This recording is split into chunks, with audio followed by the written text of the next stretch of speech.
Hello friends, welcome to the video lecture series on optical fiber communication. I am Dr. Dafda, and in this 8th video class of OFC, we will understand the speed of light, keeping in mind its importance in optical fiber communication systems. In our previous video class, we studied light has a dual nature. It behaves both as a wave and as tiny particles called photons. We also understood that the wave nature helps us explain how light travels through an optical fiber, while the particle nature helps us understand how LEDs, lasers, photodetectors work. Now a new question comes to our mind: how fast does this light travel? We know that light travels very fast, but does it always travel at the same speed? The answer is no. In vacuum, the light travels at its maximum speed of 3 into 10 raised to 8 meters per second. But inside an optical fiber, which is made up of glass, the speed of light slightly becomes lower. In this video class, we will understand what is the speed of light, why it changes in different materials, and why this concept is very important in optical fiber communication systems. Okay, so let us start. What is the speed of light? Light travels extremely fast. In fact, it is the fastest thing in the universe.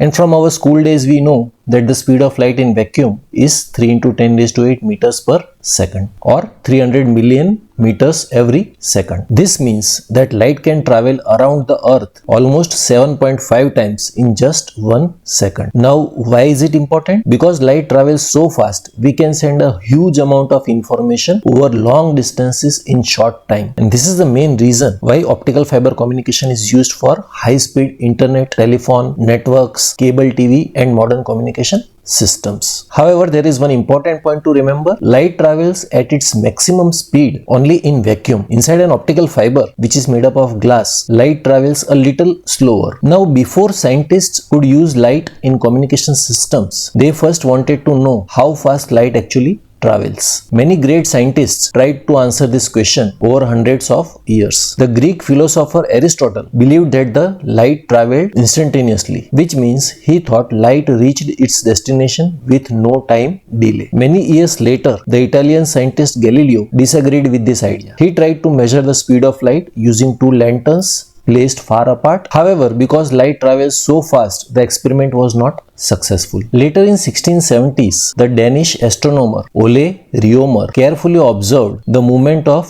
Jupiter's moon Io, and from these observations, he became the first scientist to estimate that light has a finite speed. This was a major breakthrough in the history of science. Today, with modern scientific instruments, we know the speed of light very accurately. In vacuum, it is approximately 3 into 10 raised to 8 meters per second. And this discovery became the foundation of modern optics and optical fiber communication.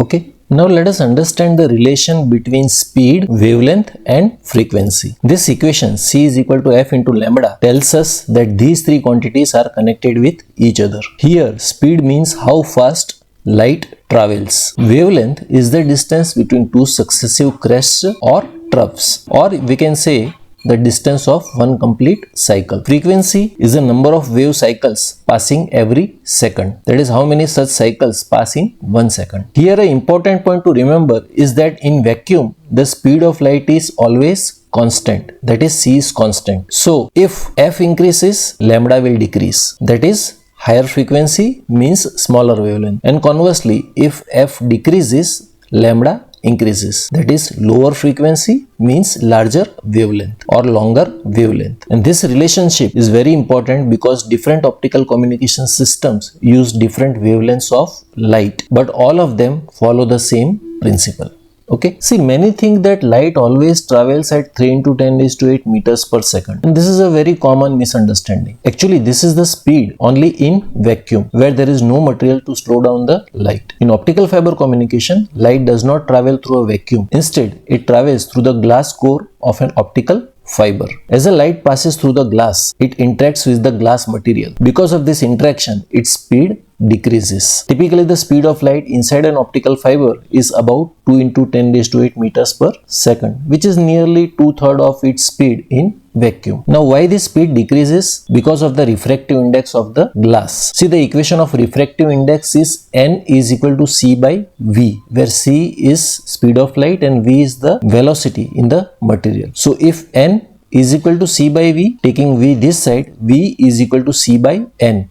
So C is 3 into 10 raised to 8 and N is the refractive index of glass, which is approximately 1.5. So 3 divided by 1.5 into 10 raised to 8. So 3 divided by 1.5 is 2. And so the speed of light in the fiber is 2 into 10 raised to 8 meters per second. Now even though the light becomes slower inside the fiber, it is still extremely fast. This high speed allows us to transmit large amounts of data over hundreds or even thousands of kilometers in a very short time. And this is why optical fiber is widely used for high-speed internet, telephone communication, cable TV, and modern communication networks. I hope it is clear. So let us summarize. Light is the fastest known thing in the universe. In a vacuum, it travels at a speed of 3 into 10 raised to 8 meters per second. We also learned that the speed of light is related to wavelength and frequency. When the speed remains constant in a vacuum, an increase in frequency results in decrease in wavelength and vice versa. The most important point